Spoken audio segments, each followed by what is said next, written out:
is Mrs. Memet Elif with sadness. It's actually freedom of choice. Sorry, here, okay. Thank you. Freedom of choice then.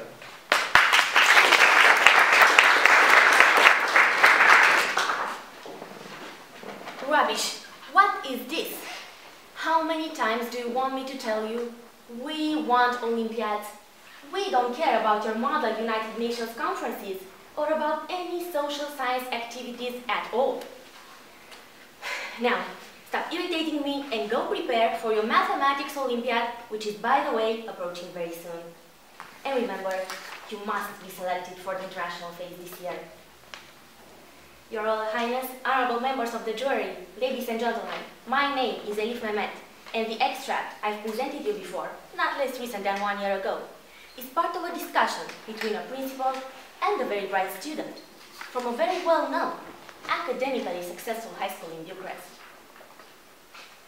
But I think it's beyond that. It's the pure violation of freedom of choice. Indeed, life is the most difficult exam, but only when it does not evaluate what you have loved learning. The exam of life comes in different forms. Whether you pass it with flying colors or not depends solely on your vulnerability to the choices of others.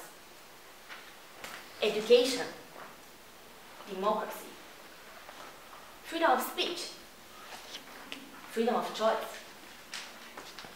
human evolution, human life. Although our society claims that the Romanian students enhance their knowledge in a democratic educational system, the current national situation questions whether this still applies. But returning to our story, it is obvious that the head teacher deprives the student of the right to a holistic development and tries to focus his intellectual capacity solely on solving math problems and bringing fame to his high school. Little does the teacher care what the student might become, isolated from activities that will only support his social abilities. I tell you what, a social outcast. Parents, teachers, imagine you were your child. Students, imagine you were you. Where is the problem?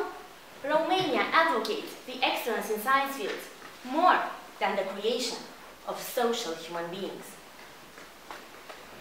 But now you may be wondering, why am I referring to the whole country if I've presented you just a case? Well, do you know that in a school in Constanța, the library is open during the classes only for the students competing in mathematics, biology, chemistry, or physics Olympiad? The ones fighting for a good score on the Romanian language Olympiad, for example, are not permitted to be absent in any other lessons. Seeing this impediment, they may be tempted to forfeit their dreams. Giving up on their passions, they will pursue those of others. Pursuing those of others, they will end up with an unsatisfying job. And awaiting only days off from their job, they will indeed call life the most difficult exam. Still doubting that the freedom of choice is a current national issue? Well, let me bring in the recent escape of a very bright girl from the terrific home and school environment, which had been burdening her with tremendous workload for the History Olympiad. Iulia Ionescu, the most shocking case of a 17-year-old overstressed student. Causes? Fear of failure, being under home and school pressure, confusion. The result?